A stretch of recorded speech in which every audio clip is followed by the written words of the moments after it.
Hi, and welcome to the Archives of Warcraft, a series where we look at features of dungeons today which no longer have any significance but did in their original vanilla version. If you want to see others in the series, then check out the Archives playlist. In this episode, we're going to Ashen Vale to take a look at Blackfathom Deeps.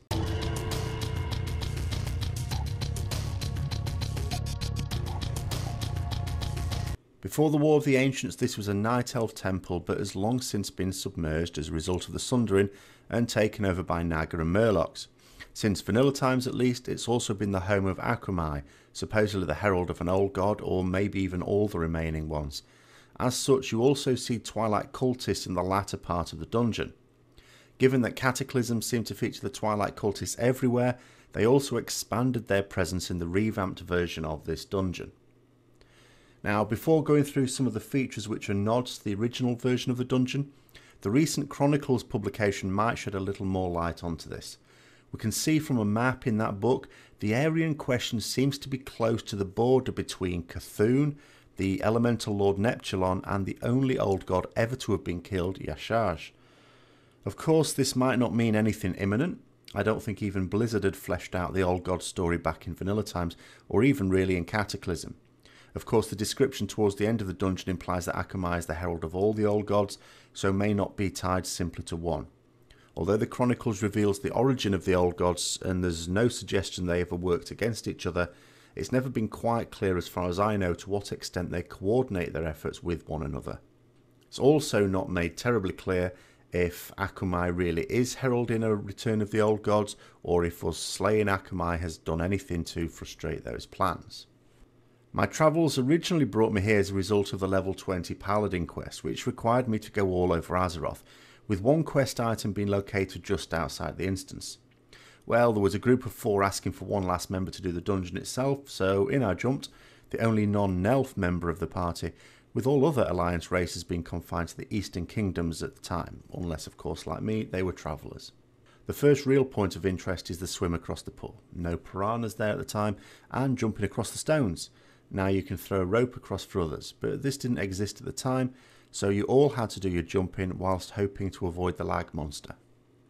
Shortly afterwards you come to a small island with the tortoise called Gomorrah, who upon approaching spins round violently, killing the cultists attempting to subjugate him. In contrast to most bosses in revamped dungeons like this, Gomorrah survived the cult and remains a boss in the new version. He also appears to have a son now. The next boss was not so lucky.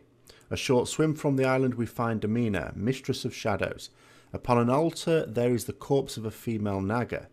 This was the boss that actually occupied this area in vanilla, Lady Cerevus. Another little swim to the southwest and you see an area with a camp, with the fire still lit. This was related to an Alliance quest to find someone who was investigating the alliance between the Naga and Twilight Cultists within Blackfathom Deeps. Of course, the Naga are notable by their absence now, at least in living form. In this updated dungeon, I'm guessing it's very much the Twilight Hammer in complete control of this old temple. Quite what caused them to have a little scrap is anyone's guess. After wandering through a cavern with the occasional tentacle popping out now, with the new much more old godsy feel to the whole place, our next port of call is the boss Subjugator Corul. Here with yet another altar, this time with the remains of an orange Murloc. This is Gelihast, who was a boss in the original dungeon. The altar gave you a buff, as it does now. Continuing along, and you may come across stealth cultists. During the original dungeon it was stealth satyrs. Presumably the authors of the new dungeon wanted to completely eliminate anything that was not wholly Twilight Hammer, at least in terms of the intelligent powers that used to share the temple. Finally you come to the Temple of Kelris itself.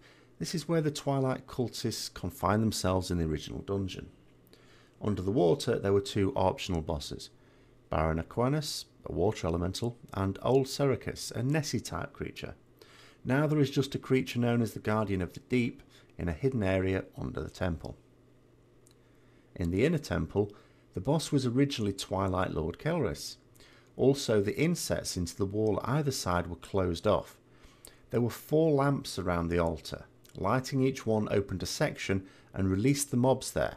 Lighting all 4 at once was ill-advised and the cause of a wipe or 2.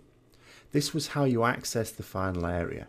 Now there is just 1 lamp to light and no mobs spawning in when you do. Finally, we go into the area where we meet the Herald. Instead of more beasts, we are now presented with a load of tentacles instead.